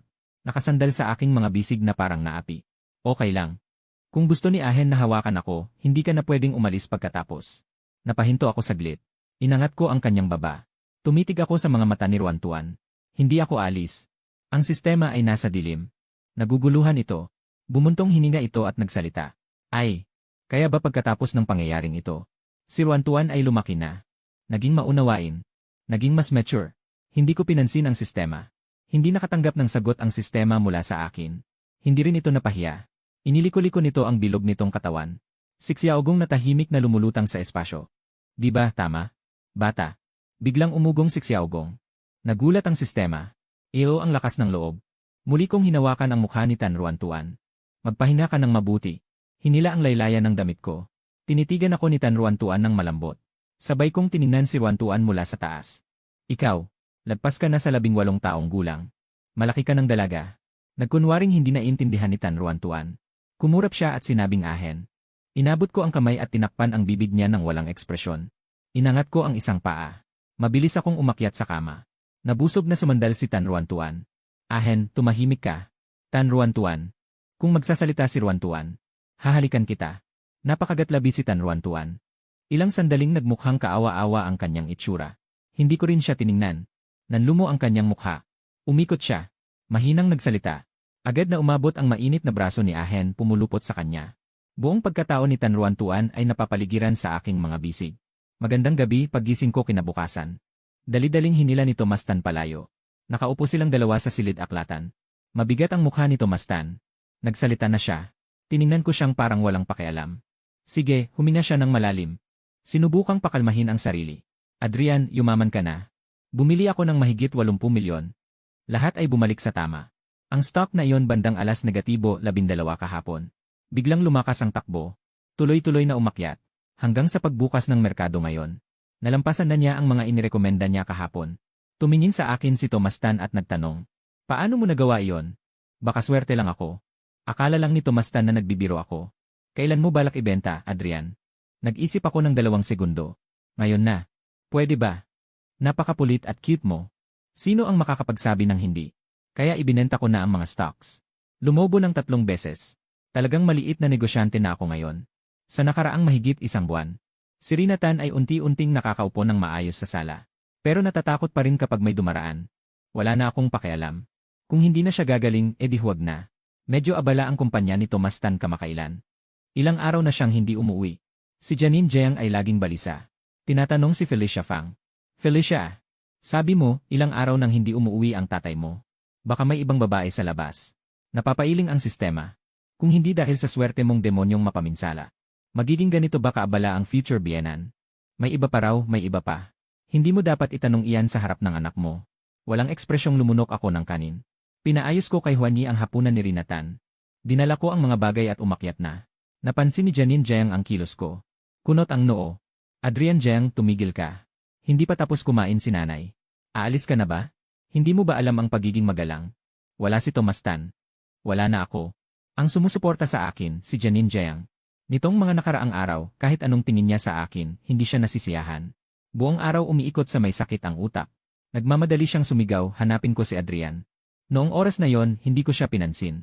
Nagpatuloy akong umakyat sa itaas. Lumingon siya kay Felicia Fang. "Felicia, ang tatay mo ay hindi naman talaga hahanap ng iba, di ba? Paano ko malalaman kung hindi?" May iniisip din si Felicia Fang. Wala siyang panahon para aliwin siya. Naalala niya ang gabing iyon, ang babaeng pumukaw sa kanyang damdamin. Ang apoy ng pag-ibig sa kanyang puso ay hindi mapigilan na kumalat. Gusto ko siyang makita muli. Sayang, hindi nagbigay ng impormasyon para makipag-ugnayan. Naalala niya na may tumawag sa kanya na Ian Jai noong araw na yon. Ito ba ang pahiwatig na iniwan niya sa akin? O baka gusto niyang ako ang unang makipag-ugnayan sa kanya? Hindi na makakain si Felicia Fang. Nagmamadali siyang nagsabi ng isang bagay. "Busog na ako." Si Liana Yan ay nag-aayos ng mga tambak na dokumento sa mesa. Kamakailan, may mga problema ang Tan Corporation. Ito ang tamang pagkakataon para palawakin pa ang kanyang merkado. Kakabukas lang ng 2 pahina. Tumulog ang cellphone sa kanyang bulsa. Ito ay isang pribadong tawag. Hindi na siya nag-isip pa. Sinagot ito ni Liana Yan. "Hulaan mo kung sino ako." Inilayo niya ang cellphone. Tiningnan niyang mabuti. Maganda ang kanyang memorya. Tiyak na boses na hindi niya narinig dati. Numero na hindi niya nakita. Inakala ni Liana Yan na mali ang dial. Pinatay na lang niya. Nagpatuloy sa pagtingin ng mga dokumento. Si Felicia Fang ay nakikinig sa tunog ng busy signal. Hindi makapaniwalang nagmulat ng mga mata. Ngunit pag-isipan muli. May intindihan. Ito ang pagpipigil ng isang matagumpay na babae. Sa pag-isip sa mga impormasyong kanyang nasaliksik. Si Eling Suihua ay isang kilalang negosyante. Isang taong halos kapantay ni Tomas Tan. Ang napakahusay na taong ito ay naging tagahanga ko. Ano ang maihahambing ni Adrian Jiang sa akin? Umikot ang cellphone sa kanyang palad. Tumawag muli si Felicia Fang sa kabilang linya. Pinatayan siya. Patuloy siyang tumawag. Sa wakas, sumagot si Yan Lingsu ng naiinip. Ang boses niya ay malamig at makalangit. "Itong binata. Mali ang iyong tawag." Mabilis na nagsabi si Felicia Fang na hindi. Hindi ako nagkamali ng tawag. Ang mukha ni Liana Yan na laging malamig at maganda. Sandaling walang masabi. Pinisil ang kanyang labi. Sumunod na segundo, pinatay ang tawag. At mabilis na ni-block ang numero. Pumasok ang assistant na may dalang dokumento. Napansin ang maputlang mukha ni Liana Yan. Natigilan saglit. "Ate Yan, may sakit ka ba?" "Wala, nakatanggap lang ng tawag mula sa mental hospital." Mukhang seryoso iyon. Pati si Ate Yan ay natakot ng ganito. Isang malaking tao na. Naglalaro pa ng ganitong maliit na laro. Sanay na sanay siya, pinatay ang tawag. Sumunod na saglit, ang kanyang ekspresyon ay medyo napahiya. Hindi alam kung bakit niya ako ni-block. Ngunit may kutob ako. Kung magpapatuloy lang ako ng kaunti pa. Si Lingsu ay ma-inlove sa akin. Kailangan kong magplano ng mabuti, mag-schedule ng isang hindi sinasadyang pagkikita. Tumalikod si Felicia Fang at lumabas ng pinto ng kwarto. Paglabas niya, nakasalubong niya ako kasama si Rina Tan na bumababa ng hagdan. Para sa panunaw pagkatapos kumain. Palagi kong dinadala si Rina Tan sa hardin para maglakad. Nang makita ni Felicia Fang si Rina Tan na maayos na nakadikit sa akin. Nagalit siya. Nakita ko rin ang mukha ni Felicia Fang na puno ng inggit. Wala akong pakialam. Patuloy kong hinawakan ang maliit na kamay ni Rinatan na nakakulong sa aking tabi. Sumunod si Felicia Fang sa likod naming dalawa. Adrian, may babaeng may talino at kagandahan na nanliligaw sa akin kamakailan. Sa tingin mo, dapat ko bang tanggapin? Si Felicia Fang ay ayaw lang aminin na mas mababa siya sa akin. Hindi ako lumingon. Anong kinalaman ko doon? Hindi naman ganoon ang sasabihin mo. Ikaw ang kapatid ko. Siyempre dapat mong ibahagi ang magagandang bagay. Hindi mo alam kung gaano siya kaganda. At napakayaman pa. Daw ay isa sa mga taong may kakayahang makipagpaligsahan sa pamilyang Lim. Wala siyang magulang. Buong kumpanya ay sa kanya. Sa babaeng hinahanap mo, mayroon pang nakatataas. Samantalang ang hinahanap ko ay ang may-ari ng buong kumpanya. Nakunot ang noo ko dahil sa init. Nakakainis ang kanyang walang tigil na pagsasalita. Kung ganon, sa tingin ko ay huwag mo na siyang makasama. Natigilan si Felicia Fang. Bigla siyang nagtanong. Bakit? Kakumpetensya. Sino ang tutulungan mo sa huli? Doon niya lang naisip yon. Mabilis siyang natahimik. Naniniwala akong pagkatapos niyang makasama ako. Tiyak na hindi na siya makikipagkumpetensya sa pamilyang Lim. Kaya huwag mong subukang sirain ang relasyon ko at ni tatay. Sinabi ko na basta masaya ka, okay na. Sa tingin ko, naiinggit si Adrian. Dahil ang mahahanap mo lang ay isang mahina ang utak. Mas lalong hinawakan ng aking palad, naiintindihan niya. Lumabas ka, Xiao Gong. Malakas na hinampas ni Adrian Jiang ang likod ni Felicia Fang. Sumigaw siya ng malakas. Natisod. Dumiretso ang pagbagsak mula sa hagdan. Patuloy ko siyang hinawakan. Si Rina ay mahinahon ngunit tumpak na umiwas sa kanya. Narinig ni Janine Jiang ang ingay. Sumilip siya mula sa itaas. Nakita niya akong nakatayo sa hagdan. Malamig ang tingin ko kay Felicia Fang na nasa sahig. Sumigaw siya. Sumigaw si Janine Jiang habang pasuray-suray na bumababa. Pinunasan ni Janine Jiang ang kanyang kamay. Medyo naiinip. Ano ang nangyari? Lumingon siya at nakita ang sahig. Nagulat din siya sa baluktot na posisyon ni Felicia Fang. Tinulungan nila siyang makatayo kasama si Janine Jiang. Tinawagan ni Janine Jiang ang doktor ng pamilya. Tumigil ka. Mas malamig ang kanyang boses kaysa dati. Matindi. Hinimas ang likod ng kamay ni Rinatan na natakot. Lumingon ako at ibinaba ang boses. Tumingin si Janine Jiang kay Rinatan na nasa tabi ko. Pinigilan ang galit sa kanyang puso. Malamig na tanong. Ikaw ba ang nagtulak sa kapatid mo pababa? Wala akong masabi. Kanina, nasa harap ako niya. Nagsisinungaling ka pa. Medyo nasasaktan ako. Hindi ito ang aking emosyon. Ang puso ko ang medyo nasasaktan. Tinitigan ni Rinatan ang gilid ng mukha ko ng walang emosyon. Adrian, huwag kang malungkot. Sistema, huhuhu. Kinakagat ang panyo. Host, huwag kang malungkot. Isang tao at isang sistema ang nakatitig sa akin na may mga matang puno ng luha. Hindi ako malungkot. Talaga, ito ang unang pagkakataon. Lumabas ang emosyon ng orihinal na may-ari. Medyo kakaiba ang pakiramdam. Kung patuloy mo akong naimpluwensyahan, dudurugin kita. Katatapos ko lang bumulong sa puso ko. Nawala ang sakit sa puso. Sabi ng sistema, host ay host pa rin, walang emosyong skumbag. Lalo ka nang hindi natututo ng mabuti. Dati akong nag-iisip na sinira ka ng mga tao sa slum. At may kaunting pagkakasala pa ako sa'yo. Ngayon natuto ka na ring pumatay, di ba? Pinagalitan ni Felicia Fang ang host. Paano magagalit ang host? Siya mismo ay hindi makatayo ng matatag. At gusto pang hilahin ang host para maging sakripisyo. Ilang hakbang lang mula sa lupa dito. Nagpapanggap. Malapit nang umiyak ang sistema sa galit. Napakalakas ng pakiramdam ng pagiging nasa sitwasyon. Nagsimula na siyang magalit. Pumihit ang bilog na katawan, anong ginagawa mo? Gustong tusukin ako. Masama, huwag magalit. Si Janine Jiang ay nagwala sa pagsasalita. Hindi ko napigilan na paalalahanan siya. Hindi pa patay si Felicia Fang. Nanlaki ang mata ni Janine Jiang. Gusto mo pang sumpain na mamatay ng sabay? Ikaw, ang batang ito, bakit napakasama ng kanyang isip ngayon? Kamukha niya ang dating asawa ko, nakakainis tingnan. Ang bagay na lumabas mula sa aking tiyan ay hindi ako kamukha. Ang matatalim na pulang daliri ay tumusok patungo sa akin. Naging seryoso ang tingin ko. Kakapaghanda palang umiwas. Rinatan. Namumula ang kanyang mga mata sa sobrang pag-aalala. Inabot ang kanyang kamay at hinadlangan ako sa likod niya. Huwag mong awayin si Adrian. Nanigas ang mukha ni Janine Jiang. Biglang huminto ang kanyang mga daliri. Rina, tumabi ka dyan. Inabot ni Janine Jiang ang kanyang kamay para hilahin ako palabas. Hindi, huwag mong awayin si Adrian. Automatikong binawi ni Janine Jiang ang kanyang kamay. Pumasok sa bahay si Tomastan na nag-overtime hanggang hating gabi. Pagod na pagod si Tomastan. Ngunit pagpasok pa lang niya, sinalubong siya ng iyak at sigaw ng kanyang asawa. Kinuskus niya ang kanyang noo. Medyo naiinip ang kanyang ekspresyon. Umiyak si Janine Jiang ng malakas at makalat. Gusto niyang sumandal sa kanyang asawa para makakuha ng init. Umurong ng isang hakbang si Tomastan na walang ekspresyon. Pinunasan ni Janine Jiang ang kanyang mga luha. Sinabing itinulak kami ni Adrian Jiang pababa ng hagdan. Ito ay pagpatay ng tao. Sabihin mo sa akin, paano ako nagkaroon ng ganitong masamang binhi? Kahit ang pagpatay ay nagagawa niya. Anyway, magsasama-sama tayong mamamatay. Paano naman na hindi namatay? Sunod-sunod ang sinasabi mo. Ano bang ginagawa ng isang mamamatay tao? Ngayon, lalo ka nang naiinip sa akin. At lagi ka nang nauwi ng mas huli pa. Hindi naman talaga may iba ka sa labas. Asawa, bakit ilang araw ka nang hindi umuwi? Hindi alam ni Tomas Tan kung ano ang nasa isipan niya. Ang kumpanya ay nagkaroon ng problema kamakailan. Wala naman sigurong malaking problema, di ba? Ayaw na makipag-usap ni Tomas Tan sa kanya.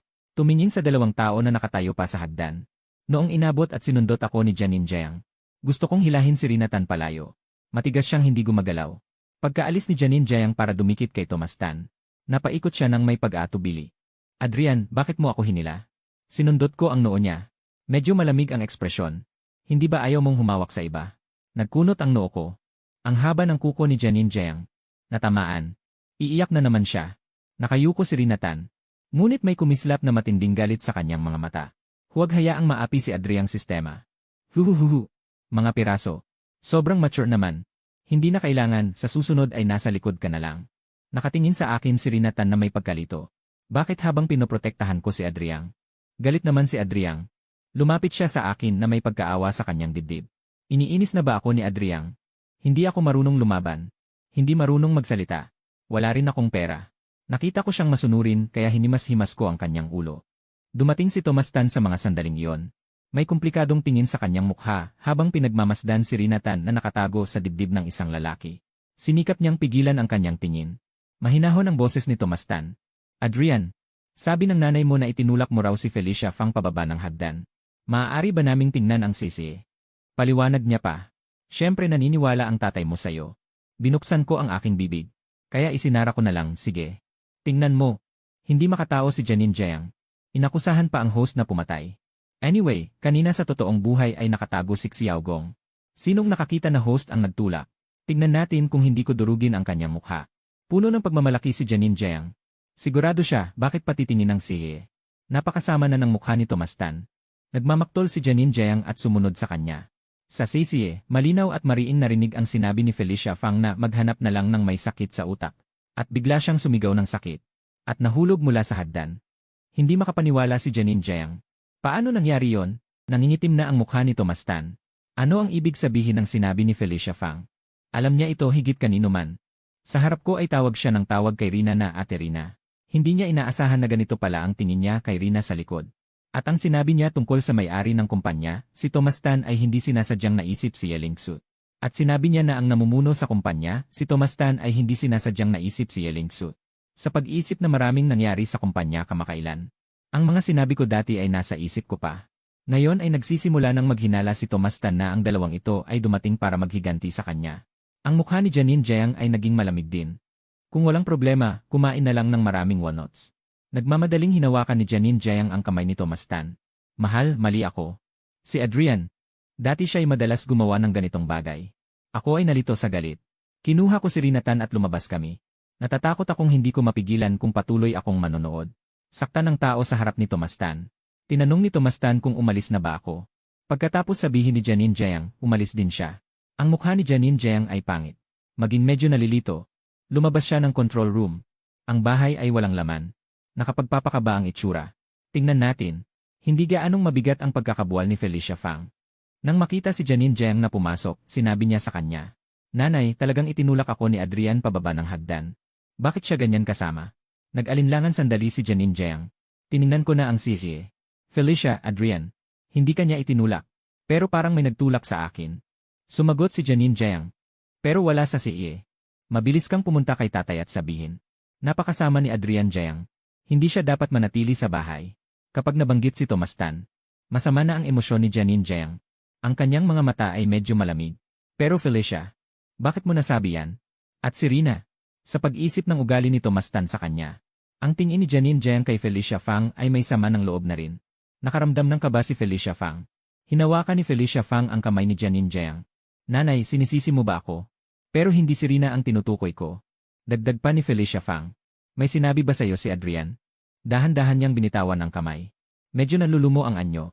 Si Adrian ay laging ganito. Dati narinig ko siyang nagsasalita ng masama tungkol kay mama kay papa. Ngayon, sasabihin na naman ba niya ang tungkol sa akin? Nagulat si Janine Jiang sa kanyang isip. Ano ang sinabi mo? Tinakpan ni Felicia Fang ang kanyang bibig nagkamali ba ako ng sinabi? Naging masama ang itsura ni Janine Jiang. Hindi ka nagkamali. Sinasabi ko na talagang inalagaan ko si Thomas Tan. Pero bakit siya laging malamig sa akin? Lumalabas na si Adrian Jiang ang may kagagawa nito. Huminga ng maluwag si Felicia Fang nang makita ang masamang itsura ni Janine Jiang. Hindi sinasadyang nagsalita siya ng isa pang pangungusap. Sinabi pa niya na si Mama ay isang malas. Ngunit dahil kay Adrian kaya nagkaroon ng gulo ang lahat. Mama, hindi naman talaga nagkaroon ng maruming bagay si Adrian, di ba? Mabuting kapatid. Siguradong hindi mo sisisihin ang kuya, tama ba? Nang marinig ni Janine Jiang ang imalas, nanigas ang kanyang mukha. At narinig ang ikalawang bahagi ni Felicia Fang. Biglang naliwanagan. Nga. Noong nagpapahula ng kapalaran. Naroon din si Adrian Jiang. Baka ang sinasabi ng manghuhula ay si Adrian Jiang. Pagkatapos ng lahat, noong nagka-aksidente ang tatay ni Adrian Jiang. At pagkatapos, dinala si Adrian Jiang sa pamilya Fang. Saka nagkaroon ng gulo ang pamilya Fang. Bakit ako ang sinasabing nagdudulot ng malas sa asawa? Sa halip na si Adrian Jiang ang malasama. Tumingin siya kay Felicia Fang at sinabi, si Mama ang nagkamali sa'yo. Felicia, ikaw talaga ang munting alaga ni Mama. Normal ang itsura ni Felicia Fang. Mama, ano ang nangyari? Umiling si Janine Jiang. May mga bagay na hindi mo kailangang pakialaman. Sumandal ako sa pinto. Nakikinig sa mga tunog sa loob, umalis na. Noong inakay ko si Rina Tan sa kamay habang umaalis. Tumingin siya sa loob ng isang saglit. Kanina, ilang beses tumingin si Adrian kay Felicia Fang. Hindi masaya. Nasugatan ang binti ni Felicia Fang dahil sa pagkakabuwal. Nahihirapang gumalaw. Naipospon ang plano na puntahan si Yan Lingsu. Ang paghihintay na ito ay umabot hanggang sa araw ng pasukan. Ngayon, nakasuot ako ng puting shirt. Maong na diretsyo. Nakita ni Rina Tan. Mabilis na tibok ng puso. Hindi niya napigilang lumapit. Ang pogi ni Adrian. Tiningnan ko ang ulo niya. Napapikit si Rina Tan. Hayaan mo akong tumingin. Bigla niyang tinanong si Adrian. Saan ka pupunta? Tumigil ang kilos ko, naku. Nakalimutan kong sabihin sa kanya.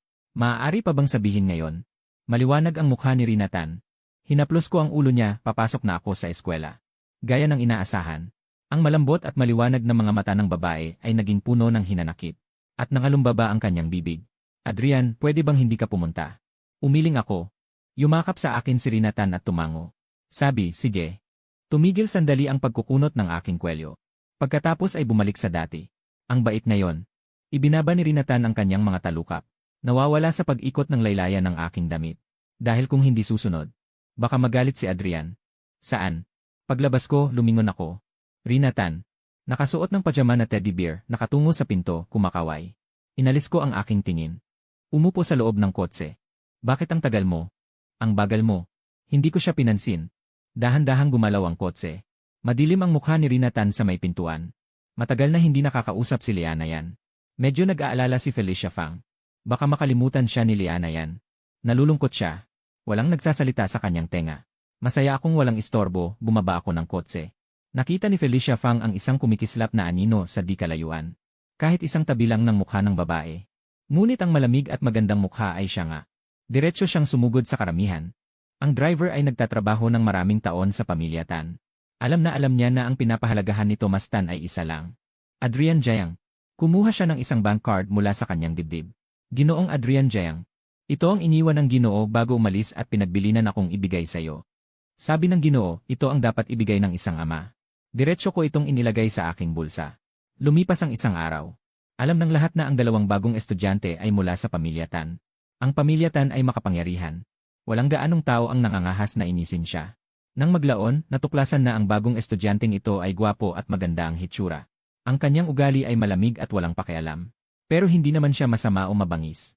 Nang dumating ang driver para sunduin ako, nakita niya akong mukhang walang magawa. Nakatayo ako sa harap ng paaralan. At ang aking dibdib ay puno ng magagandang maliliit na kahon. Nang bumaba siya ng kotse, ilang mahiyaing babae ang biglang naglagay ng mga bagay sa aking kamay. Namula ang kanilang mga mukha at tumakbo palayo. Ang driver ay may ngiti na parang mapagmahal na tiyahin. Talagang sikat si Ginoong Adrian Jiang sa mga babae. Gusto kong ibalik. Ngunit masyadong mabilis silang tumakbo. Nang lumabas si Fang Yi, ito ang nakita niya. Medyo masama ang kanyang ekspresyon. Napaka-irritable ng kanyang kalooban. Gusto niyang tanggalin lahat ng bagay sa aking kamay. Si Felicia Fang ay excited na naghanap ng tao. Walang natagpuan. Medyo nadismaya siya. Seremonya ng pagbubukas ng paaralan. Nagulat siya nang matuklasan na si Liana Yan pala ang investor. Ngayon, siya ang nagsasalita bilang tagapagtatag ng paaralan. Sabay-sabay. Hintayin matapos ang seremonya. Hindi na napigilan at hinabol siya. Si Liana yan ay abala sa pagbabalik upang asikasuhin ang mga bagay-bagay. Nagmamadali siyang umalis. Ngunit naramdaman niyang may humawak sa kanyang manggas. Nagtataka siyang lumingon at nakita ang isang batang lalaki na may kulot na buhok. Sino ka? May kailangan ka? Natigilan ang ekspresyon ni Felicia Fang. Nakalimutan niya nga. Nakalimutan na sa loob lang ng kalahating buwan. Ako ay isang babaeng walang kwenta. Ako si Felicia Fang. Si Ate Yan parang may naalala na siya. Ang pagkabigla na ibinigay sa kanya ni Ate Yan ay napakalaki. Pinigilan niya ang kanyang ekspresyon. Pinipigilan ang pagnanasang itapon siya sa tabi. Hindi kita kilala. Gustong umalis ni Liana Yan. Hinawakan siya ni Felicia Fang at hindi binitawan. Paanong hindi mo ako kilala? Nakalimutan mo na 2 linggo ang nakalipas tinulungan mo ako. Hindi na hinintay na magsalita si Liana Yan. Binitawan na ni Felicia Fang. Wala yan. Ngayon hindi mo pa ako kilala. Pero simula ngayon liligawan kita. Talagang makukuha kita. Mapagmataas niyang iniiling ang ulo. Malamang hindi ito isang. Iniskan ng assistant na may dalang folder ang 2 tao. Darating na ba ang tagsibol para kay Ate Yan? Pagkasabi ko ng ganitong nakabugulat at tuwirang pahayag, tiyak na magbabago ang tingin ni Liana Yan sa akin. Lumingon siya para salubungin ang kanyang gulat at pagkagusto. Ngunit wala kahit sino. Si Liana Yan ay nakaalis na kasama ang kanyang assistant. Nakakainis. Nang makita ako, hindi niya napigilan ang pag-uyam. Talagang kaakit-akit si Adrian. Maraming babae ang may gusto sa'yo. Hindi tulad ko, hindi ako nakikipag-usap sa mga babae. Tara na ba? May inis na si Felicia Fang. Inilapag ko ang aking ulo sa bintana ng kotse. Hindi ba maayos ang pag-unlad ng mga batang bida? Ngayon, pinaghihinalaan ng sistema na baka itinuturing na ni Liana Yan si Felicia Fang bilang taong may problema sa utak. Sa orihinal na kwento, si Felicia Fang at Liana Yan ay 22 taong gulang na noong sila ay nagkita. Nagpapagod sa mataas na lipunan. Ang lahat ng emosyon ay nakatago ng mabuti. At dahil sa pagkabangkarote, naranasan niya ang pagbabago ng ugali ng tao. Si Felicia Fang ay isang nahulog na munting ginoo. Ngunit hindi siya nagrereklamo sa tadhana o sa iba. Patuloy siyang nagsisikap. Kahit na siya ay nasa katawan ng orihinal na may-ari. Namumuhay siya ng masagana at komportable. Pero sino ang nagmamalasakit? At dahil si Liana Yan ay sawa na sa mga pandaraya at pagkukunwari. Kaya siya ay naakit kay Felicia Fang. Ngayon, ang iniisip ni Felicia Fang ay madaling makita. Si Liana Yan ay nasa panahon ng pagiging masigasig sa kumpanya at negosyo. Ang mga lalaki ay makakaapekto lamang sa bilis ng kanyang pag-atake. Sa panahong ito, ang pambobola ni Felicia Fang ay hindi sinasadyang tumama sa maling lugar. Pwede bang hindi ako sipain? Kaya ba hinahadlangan ko ang linya ng pag-ibigan ng bida? Magaling ang paghadlang ng host. Kung wala ang linyang ito ng bida. Sa bandang huli, hindi na unlad sina Janine Jiang at Felicia Fang. Naabot ng host ang rurok ng buhay. Isa pang hakbang palapit sa pagbagsak sa kanila gamit ang pera. Nang magpaalam ang dalawa sa pamilya Jiang Yuantan. Sa malayo, nakita kong nakaupo si Rinatan sa pintuan. Nakatingin sa direksyon ko. Nang makita ang sasakyan, tumakbo siya palapit. Bumukas ang pinto ng sasakyan. Si Felicia Fang ang unang bumaba ng sasakyan. Rina, sinusundo mo ba ako? Ang may itim na mata ay tumitig sa kanya kay Felicia Fang. Nanigas ang ekspresyon. Si Rinatan ay nahihiya at masunuring sumugod sa aking mga bisig. Miss na miss kita. Hinawakan ko ang kanyang kamay. Ngayong gabi, pwede kang pumunta sa aking kwarto sandali. Si Rinatan ay nagulat at masaya, si Felicia Fang ay nakatingin sa likod ng dalawa na may naguguluhang ekspresyon. Kanina, si Rinatan ay tumitig sa akin. Tama ba? Medyo nakakatakot. Pagkatapos, umiling siya. Paano naman nangyari yon? Sa kanyang mukhang tanga-tanga. Baka bigla niyang napansin na nandito rin ako sa bahay na ito. Baka naman naakit siya sa akin. Tunay nga. Kung hindi lang biglang sumingit si Adrian Jiang. Baka ngayon ay magkakaswitan na rin kami ni Rinatan. Lumiwanag ang ekspresyon ni Felicia Fang. Kahit na ngayon, hindi ako pinapansin ni Liana Yan. Subukan ko na lang uli kay Rinatan. Hindi naman siya masyadong umiiwas sa mga taong kilala niya ngayon. Nang makarating kaming dalawa ni Rina sa hagdan, habol ang driver na pumasok. Ginoong Adrian Jiang, hindi mo pa kinuha ang iyong regalo. Narinig ni Rinatan ang sinabi ng driver. Nagbago ang kanyang mukha. Adrian, ma-inlove ka na ba sa iba? Yumakap siya ng mahigpit sa akin. Nang lumapit ang driver, pinalipad niya ang kahon ng regalo. Nalilito ang driver. Ginoong Adrian Jiang, kunin mo na ito. Yumuko siya at tiningnan si Rinatan na kumakapit pa rin sa kanyang dibdib. Ngumiti ako ng mahina. Umalis na ang tao. Unang beses akong ngumiti kay Rinatan. Nakalimutan ko pang magtampo. Tumingin sa akin. Sinabi ni Rinatan na hindi na papasok si Adrian sa paaralan. Pwede ba? Sabay dumating ang abiso ng sistema. 2 bituin na ang rating ng pagtingin. Ano na naman kaya ang naisip niya? Hindi ako nagsalita. Hinawakan ko ang kamay niya at umakyat sa itaas. Bumalik si Felicia Fang sa kanyang silid. Nagpasya siyang magpakita kay Janine Jiang. Paglabas niya, nakita niya itong palihim na lumalabas ng silid ni Tomas Tan. Nanay, nagtatakang sabi ni Felicia Fang. Hinila siya ni Janine Jiang pabalik sa silid. Ano ng problema? Nerbiyos na inayos ni Janine Jiang ang kanyang buhok na matagal nang hindi naalagaan. Wala. Felicia Fang, may kailangan ka ba sa akin? Umiling si Felicia Fang. Namimiss lang kita, nanay. Yumakap siya sa braso ni Janine Jiang. Pero nagsimula nang umandar ang kanyang isip. Baka naman nakuha na ni nanay ang paraan para palayasin si Adrian Jiang. Medyo gumaan ang pakiramdam ni Felicia Fang. Ilang araw siyang naghintay. Hindi pa rin nakita ni Felicia Fang na kumilos si Janine Jiang. Sa halip, puro siya punta sa mga mamahaling mall at beauty salon para pasiglahin ang sarili. Ilang beses pumunta si Felicia Fang sa kumpanya ni Liana Yan. Noong una, tinutulungan pa siya ng munting katulong ni Liana Yan na makapasok. Pero nang pumunta siya sa pangalawang pagkakataon, sinabi ng receptionist na sinibak na ang katulong na yon. Ano ang karapatan ni Liana Yan na gawin ito sa akin? Sobra na ang pang-aapi niya. Dahil lang sa pinakitaan ko siya ng lambing ng mga nakaraang araw. Hindi ako naniniwala na si Liana Yan sa harap ng isang binata na bata pa at guwapo, at napakatindi manligaw, ay walang kahit anong nararamdaman, ha? Kaya nagpasya si Felicia Fang na hayaan muna ito sandali. Ilang araw siyang hindi na-disturb. Napanatag ang kanyang loob. Pero muli na namang humarang si Felicia Fang. Diretsong tumawag ng pulis si Liana Yan. Nawindang si Felicia Fang. Umuwi si Felicia Fang.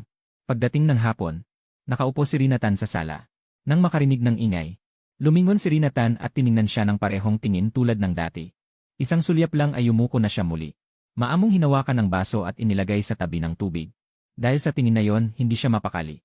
Gusto na kaya ako nito? Lumapit si Felicia Fang kay Rina Tan. Ate Rina, nasasaktan ako. Hindi siya sumagot. Yumuko at uminom muli ng tubig. Labis na naakit si Felicia Fang sa kanyang itsura. Sumiksik siya papalapit kay Rina Tan. Ate Rina, tingnan mo ako. Malapit na akong bumaba ng hagdan. Biglang nag-alarma ang sistema. May nangyari sa fragmento ng host. Pagkarinig ng babala, narinig ko ang sigawan mula sa baba. Naninikip ang dibdib ko. Mabilis akong bumaba ng hagdan. Sa liwanag ng paglubog ng araw, kumikinang ang mga bubog sa sahig. Takot na napaupo si Felicia Fang sa tabi. Puno ng dugo ang mga kamay at paa ng dalaga. Nakatapak siya sa mga bubog na walang sapin. Nakayuko at nanginginig. Mabilis akong lumapit at binuhat siya ng parang prinsesa. Nanginginig na sumigaw si Felicia Fang. Hindi ako. Hinawakan niya ang laylayan ng pantalon ko at hindi binitawan. Naaalala ko nang lumapit siya kanina. Biglang nagwala si Rina Tan. Binasag ang baso. At itinumba ang plorera sa mesa. Puno ng kalat ang sahig. Sinipa ni Rina Tan siya pababa. Nang matauhan siya, puno na ng sugat si Rina Tan sa mga bubog.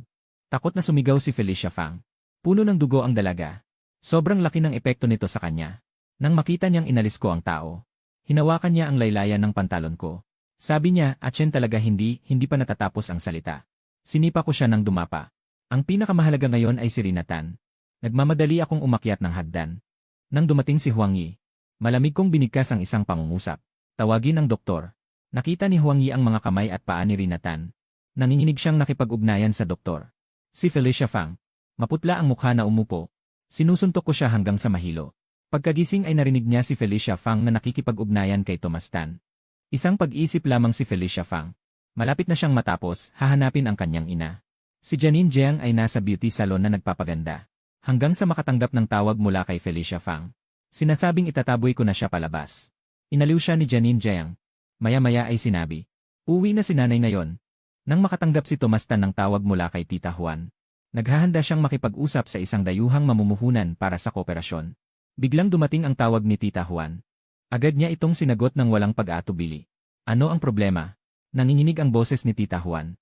May nangyari sa binibini at binatang si Adrian. Puno ng sugat ang katawan. Nang marinig iyon ni Tomas Tan, nahulog ang sigarilyo sa sahig. Puno ng sugat. Natakot si Tomas Tan. Kinuha niya ang jacket sa upuan at sinabi kay Yuyuan. Umalis nang hindi lumingon. Dumating lang ang dayuhang mamumuhunan at nakita ang nagmamadaling anino. Nang tanungin ay nalaman na ito pala ang kausap nila para sa kooperasyon. Nagalit ang presidente at sinabing ang mga taong tulad nito ay hindi karapat-dapat makipagtulungan sa amin. Inilagay ko ang tao sa kama at binuhat. Si Rina Tan. Ginamit ko ang espiritual na kapangyarihan upang pigilan ang pagdurugo ni Rina Tan. Ngunit ang nakakasilaw na pula ay nagpakunot pa rin ng aking noo. Kumuha ng first aid kit mula sa isang tabing kabinet. Gamit ang sipit, inalis ko ang mga bubog na nakabaon sa kanyang laman. Si Rina Tan. Maputla ang mukha. Dahil sa sakit, umurong ang kanyang mga paa. Sinadya kong hindi pigilan ang kanyang sakit. Alam mong masakit, tatapak ka pa. Ang inaasahang aliw ay hindi dumating. Sa halip ay nahuli siya. Siya ay nagsalita pa rin ng kaawa-awa. Adrian, hindi ko sinasadya. Lumapit siya sa akin. Nayayamot ako. Naglabas ako ng isa pang piraso ng basag na salamin. Ibinaling ko ang tingin sa kanyang mukha. Walang kulay ang kanyang mga labi. Pumikit siya ng marahan. Dahil sa sakit. Namumula pa ng bahagya ang kanyang mga mata. Tiningnan ko ang kanyang mga paa na umurong. Unti-unting lumambot ang aking puso. Habang inaalis ko ang mga piraso ng salamin, pinigilan ko ang kanyang sakit. Ngayon ay wala ng sakit si Rina Tan. Ngunit hindi siya masaya. Kung walang sakit, paano siya magpapakaawa? Kung hindi siya magpapakaawa, hindi siya papansinin ni Adrian. Kaya pabulong siyang humagulgol at hinawakan ang manggas ko. Adrian, sobrang sakit talaga. Sa wakas ay natawa ang sistema. Dahil kanina, ang buong pagkatao ng host ay nalulumbay na parang sasabog. Natatakot siyang madamay. Ngayong medyo bumuti na ang aking kalooban. Hindi na niya napigilan ang sarili at naghanap ng atensyon. Tiyak na hindi niya inakala na ang sakit niya ay pinigilan mo, host. Nakahiga si Rina Tan sa kama. At naglambing sa akin na nasa tabi niya. Adrian, ang sakit-sakit. Bago pa ako makapagsalita. Ang sistema sa aking isipan ay naakit na sa kanyang lambing. Kuya, puntahan mo siya at aliwin. Kasi naman ang cute niya. Sa huli, wala akong nasabi. Dumating ang doktor. Tumayo ako at tahimik na lumabas. Ang mga mata ni Rina Tan ay sumunod sa aking paalis na anino. Hanggang sa tuluyan itong mawala. Saka lamang niya lungkot na ibinalik ang tingin. Pamilyar na mukha na ang batang doktor na ito. Ngunit nang makita niya ang napakalalim na sugat sa kamay ni Rina Tan, napasinghap siya ng malalim. Maingat siyang naglagay ng gamot. At nakagawi ang magsalita ng mag-isa. Dahil noong una, si Rina Tan ay hindi kailanman tumutugon sa mga tagalabas. Bakit parang hindi na dumadaloy ang dugo sa sugat na ito? At may maraming dugo din sa katawan ng lalaking iyon kanina. Kailangan bang tingnan? Biglang lumingon ang isang tahimik na dalaga. Ang itim na mga mata nito ay nakatitig ng mataman sa kanya. Maliwanag ang kanyang boses. Ngunit may lamig. Wala siyang problema. Nagulat ang doktor bago naintindihan. Tumutukoy siya sa akin na kakalabas lang at puno ng dugo ang katawan. Tumango siya ng may pag-atubili, sige. Kung gayon, hindi na ako pupunta. Sa oras na yon, nagmamadaling umuwi si Tomas Tan. Diretsong nagtanong, ano na ang lagay? Sumagot ang doktor. Naayos na ang sugat ng binibini. Kung walang lagnat ngayong gabi, okay lang. Ngunit nagmamadaling pumutol si Tomas Tan. Ako ay nagtatanong kung kamusta ang anak kong si Adrian Jayang. Lalong nagulat ang doktor. Sumagot ng hindi sinasadya, sinabi ng binibini na wala siyang sakit. Natigilan din si Tomas Tan. Tiningnan niya ang kanyang anak na babae nang hindi makapaniwala. Rina Tan. Ngunit tahimik na nagbago ng posisyon. Iniwan na lamang sa kanya ang isang malungkot na likuran. Sumakit ang puso ni Tomas Tan. Magpupunta sana siya sa akin. Biglang bumalik si Rina Tan. Mahinang tumawag tatay. Agad na lumuhod si Tomas Tan sa tabi ng kama. Tiningnan siya ni Rina Tan. Ang kanyang tono ay may pagkasuklam. Si Felicia Fang ay napupuot sa kanyang anak na babae. Ito ay malinaw na pagnanais na paalisin si Felicia Fang. Medyo nagdalawang isip si Tomas Tan. Pagkatapos ng lahat, siya ay kanyang stepson sa pangalan lamang. Nakita niya ang kanyang pag-aatubili. Agad na umikot si Rina Tan. At hindi na siya pinansin. Dumating si Tomas Tan sa aking silid na may mukhang nag-aalala. Nakapagpalit na ako ng malinis na damit. Diretsong sinabi na paalisin si Felicia Fang. Kung si Rina Tan ay mapagmatigas. Ganon din ang sinasabi ko. Kung gayon, hindi na simple ang bagay. Nagdilim ang mukha ni Tomas Tan. Ang pinsala ni Rina ay dahil kay Felicia Fang. Hindi ako sumagot ng diretsyo. Malamig na sinabi na siya na lang ang manood ng CCA. Pumunta sa recording ng surveillance. Ang mga labis na kilos at pananalitang panunukso ni Felicia Fang kay Rina Tan ay malinaw na nakikita. Pinanood ni Tomas Tan at nag-alab ang galit. Noong nakaraan, sinigawan ni Felicia Fang si Rina na may sakit sa utak. Sa pagkakataong ito, pinagalit niya ito kaya sinaktan niya ang sarili. Iniisip na ang sakit ng kanyang anak na halos gumaling na ay maaaring bumalik dahil dito. Nagdesisyon si Tomas Tan na dapat na itong paalisin. Habang naghahanda siyang puntahan si Felicia Fang upang maningil. Bumalik na si Janine Jiang. Kakagaling lang niya sa pagpapaganda. Mukha siyang nagningning. Nang makita niyang hindi maganda ang mukha ni Tomas Tan, nagkunwari siyang nagulat at nagtanong. Anong nangyari? Malamig siyang tinitigan ni Tomas Tan. Pero biglang nag-iba ng usapan si Janine Jiang. At may pagkamisteryosong sinabi. Kakasalubong ko lang ng isang dalubhasa. Sabi niya may pumasok daw na mala sa bahay natin na makakasagabal sa swerte. Yung taong 29 anyos na nalunod, hindi ba si Adrian Jiang iyon? Naalala ni Tomas Tan na sinabi ko noon tungkol kay Janine Jiang, kaya naging kakaiba ang tingin niya. Sa oras na yon, lumabas ako mula sa sulok ng pasilyo. Malamig ang boses. Ang mga pamahiing salitang iyan. Pinaniniwalaan mo rin ba? Galit na sumagot si Janine Jiang. Bakit hindi maniwala ang problema sa kumpanya ng tatay mo? Hindi ba yun patunay? Lumapit ako ng paunti-unti at nagtanong pabalik. Kaya sa palagay mo, talagang totoo ang sinabi ng dalubhasang iyon. Matigas na sinabi ni Janine Jiang. Siyempre, umiti ako ng malamig. Bigla kong hinila ang isang tao mula sa sulok. Siya nga iyong manghula na may balbas na kambing. Siya ba ang tinutukoy mo? Sa totoo lang, ang manghula na ito ay inupahan ni Janine Jiang gamit ang pera. Nang matagpuan siya ni Janine Jiang, matigas niyang sinabi na may malas sa bahay. At pinaturo si Adrian Jiang. Sa totoo lang, alam ng manghula na si Janine Jiang mismo ay may dalang malas. Pero dahil sa makapal na pera, tinanggap niya ang trabaho. Pero hindi niya inaasahan na pagpasok pa lang niya, hinarang na siya ni Adrian Jiang. Hindi ako naging magalang. Diretso ko siyang pinaranas ng dugo. Sa pisikal na paraan, napapaniwala ko siyang lumipat ng panig. Sa oras na yon, sa nag-aabang na tingin ni Janine Jiang, inayos ng manghula ang kanyang balbas. At itinuro siya, ikaw ang malas. Tinuro niya si Janine Jiang at mahigpit na sinumbatan. Ang mga lalaking nagpakasal sa'yo. Alin ba sa kanila ang nagkaroon ng magandang kapalaran? Ang iba ay nawalan ng pera. Ang iba ay namatay. Si Adrian Jiang, na binata, ay may dalang malaking swerte. Pero nahila mo lang siya pababa. Nag-imbento ka nang maaksidente ang dating asawa mo. Nariyan ba si Adrian Jiang sa tabi mo? Walang masabi si Janine Jiang. Namamangha siyang tumingin kay Tans na nagmamakaawa. Ngunit lalong lumamig ang loob ni Tans dahil noong una ay panay ang pagsasabi nito na mapagkakatiwalaan ang sinasabi ng dalubhasa. Diborsyo na. Pero desperadong nagmamakaawa si Janine Jiang. Lumuhod ito at sumigaw habang umiiyak. Ako ang tunay na ina ni Adrian Jiang. Huwag mo akong paalisin. Tiningnan ni Tans si Janine Jiang. Medyo naawa siya rito. Sa mga sandaling yon, pinaalalahanan ko si Tans. Hindi mo ba dapat alalahanin ang iyong kumpanya? Natigilan si Tans. Bumalik siya sa kanyang pag-aaralan upang tingnan ang kumpanya. Doon sa safe nakalagak ang kanyang huling pera para sa krisis. Pagbukas ng pinto ng safe, nanlamig ang kanyang puso. Kulang na ang pera. Mahigpit ang seguridad sa bahay. Tanging mga kapamilya lamang ang makakapasok sa kwarto. Hindi naman gagalaw sina Adrian Jiang at Rina. Nagmamadaling lumabas si Tans at mahigpit na tinanong si Janine Jiang. Namutla si Janine Jiang sa takot. Nag-aatubiling sabi, ginamit ko para sa pangangalaga at pagbili ng damit. At pagbili ng mga bag. Nagastos ko na, magkano pa ang natitira. Nanginginig ang boses ni Tans. Mahigit 5 milyon. Inilabas niya ang kanyang card. Lubos nang nawala ng pag-asa si Tans. Tumakbo siya palayo. Ang card ni Janine Jiang. Malamig na inihayag na magdiborsyo na.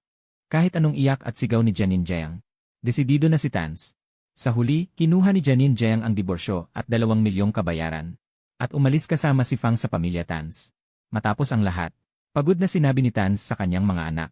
Simula ngayon, magtitiis kayo sa akin.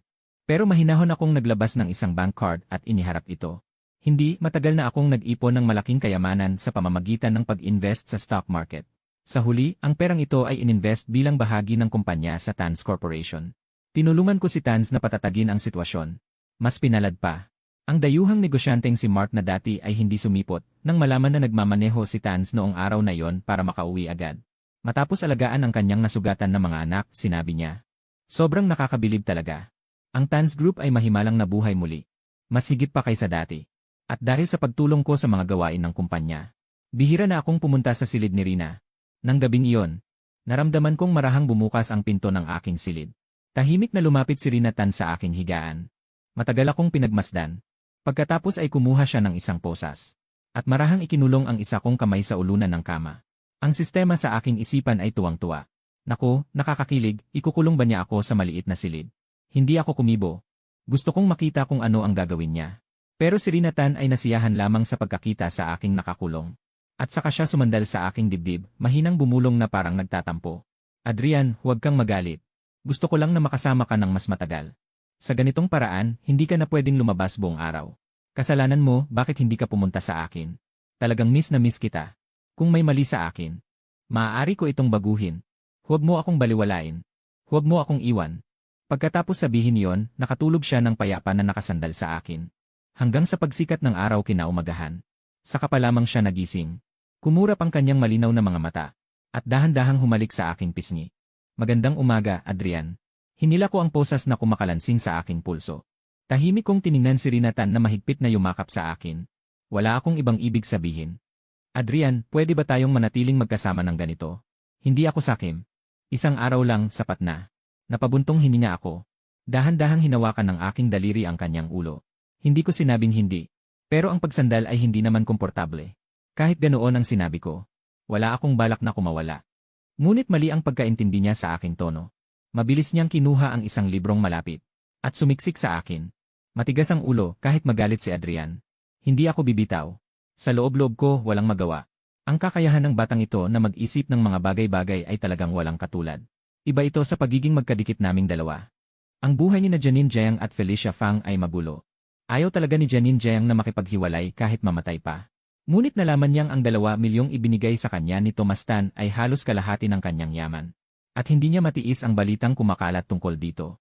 At dahil matatag ang paninindigan ni Thomas Tan, nagbanta siyang idemanda siya sa pandaraya sa kasal kung hindi sila maghihiwalay. Sa huli, pumirma siya ng labag sa kalooban. Dala si Felicia Fang, umupa sila ng maliit na villa. Nagbukas sila ng champagne para ipagdiwang ang bagong buhay. Punong-puno ng pagmamalaki ang mukha ni Janine Jiang. Talagang mas maginhawa ang sariling tirahan. Sa bahay ng mga Tan, para kang nakatira sa iba. Sumang-ayon si Felicia Fang. Ngunit hindi nagtagal. Nagbalita ang A na nakatanggap ang Tan Corporation ng bagong puhunan. Balitang unti-unting nagiging matatag ang pagbaba. Biglang nanigas ang mga ngiti ni Janine Jiang at Felicia Fang. Nagmatigas si Felicia Fang. Sabi lang ito ay pansamantalang liwanag bago mamatay. Tahimik lang si Janine Jiang. Ngunit magkahalo ang kanyang damdamin. Makalipas ang 2 buwan, umunlad ang Tan Corporation dahil sa foreign investment. Tila may bahagyang palatandaan ng muling pagkabuhay. Nakadapa si Felicia Fang sa sofa at naglalaro ng laro. Nakita ang lumabas na kaugnay na ad. Inis niyang pinatay. Lumingon siya at tinanong si Janine Jiang na kakagaling lang sa beauty salon. May nahanap ka bang trabaho? Hinahanap pa. Anong ipagmamadali? Marami pa tayong ipon. Ngunit sanay na sila sa paggastos ng walang pakundangan. Mga mamahaling bagay at restaurant walang tigil. Sa loob lamang ng 3 buwan, naubos nila ang 2 milyon. Nang mag-swipe si Janine Jiang sa luxury store, narinig ang tunog ng babala na kulang ang balanse. Bigla siyang natulala. Ang pang-aasar ng tindera ay parang karayom na tumusok. Akala ko mayaman. Sa totoo lang, nagpapanggap lang na mayaman. Nahihiyan niyang iniwan ang mga gamit at tumakas. Kapag walang pera, mahirap ang bawat hakbang. Nagbubuhos ng sisi sina Janine Jiang at Felicia Fang sa isa't isa. Talagang ayaw magtrabaho ni Felicia Fang. May mga dahilan siya. Kailangan ko pang mag-aral. Pagka-graduate, tiyak na malaki ang kikitain. Alagaan kita. Pagkaubos ng lahat ng yaman. Si Janine Jiang ay kailangang magpakumbaba. Nakahanap siya ng trabaho bilang tagapaghugas ng pinggan. Ang pang-insulto ng babaeng may-ari ay matalas at masakit sa pandinig. Sa edad kong ito, hindi man lang ako marunong maghugas ng pinggan. Baka sa unang bahagi ng buhay ko ay umaasa ako sa lalaki. Si Janine Jiang ay naimikro dahil sa pagsigaw. Sa isang iglap, naalala niya na ganito rin niya ako ininsulto noon. Sa kanyang puso, unang beses niyang naranasan ang kahihiyan. Sa hating gabi, hinila niya ang kanyang pagod na katawan pauwi sa maliit at siksikang apartment. Tumingin siya kay Felicia Fang na nakahiga sa sofa at naghihintay ng pagkain at sinabi, "Humanap ka rin ng part-time na trabaho." Ngayon, maraming estudyante sa kolehiyo ang nagtatrabaho habang nag-aaral. Si Felicia Fang ay puno ng pagkainis. Inudyok niya, "Nanay, pumunta ka kay Adrian at humingi ng pera. Siya ang iyong sariling anak. Hindi naman niya kayang panoorin kang magdusa." Nag-alinlangan si Janine Jiang. Hindi niya talaga kayang harapin ang kahihiyan na bumalik sa pamilya Tan. Nang gabing iyon, nagkaroon si Janine Jiang ng masamang panaginip. Sa panaginip, si Thomas Tan ay tuluyang nagbagsak. Pagkatapos ng kanilang diborsyo, si Adrian Jiang ay nanatiling masunurin at maunawain. Nagtatrabaho siya upang suportahan ang kanyang sarili at si Felicia Fang. Ngunit siya ay unti-unting pumapayat. Maagang namatay. At pagkatapos na si Felicia Fang ay maging manugang sa isang mayamang pamilya. Ayaw sa kanya. Direkta siyang iniwan.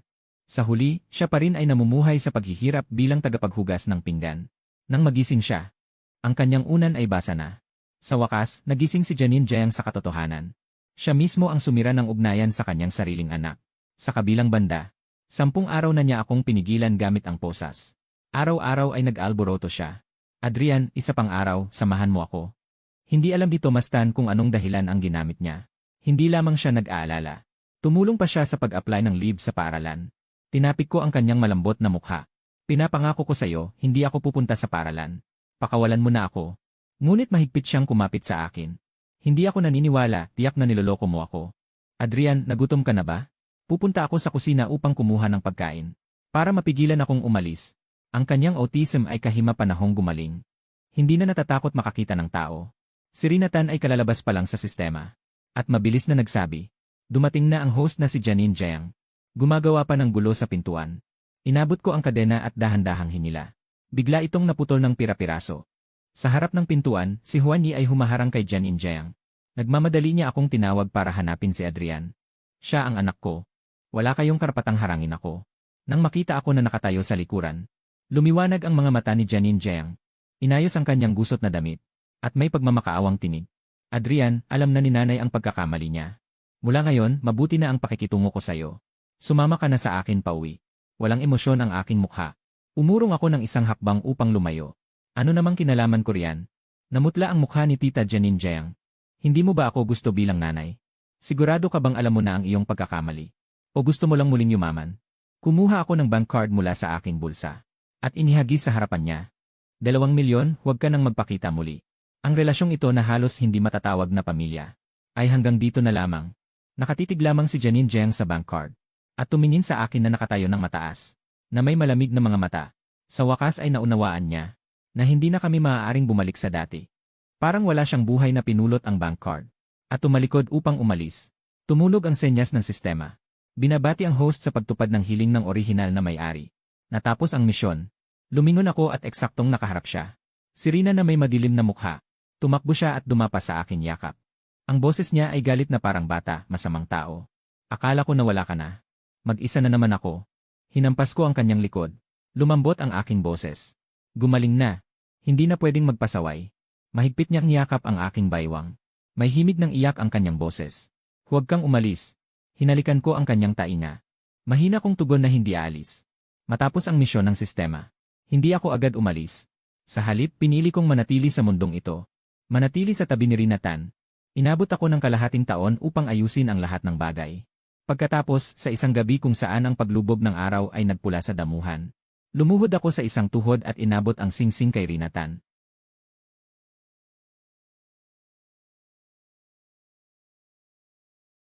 Dadadaladadadahuhu.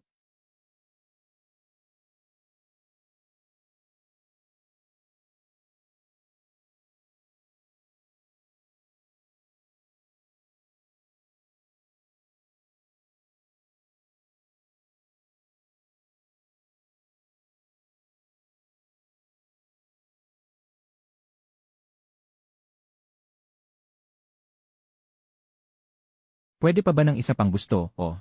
Paglalakbay sa kanluran at Wakiminasana.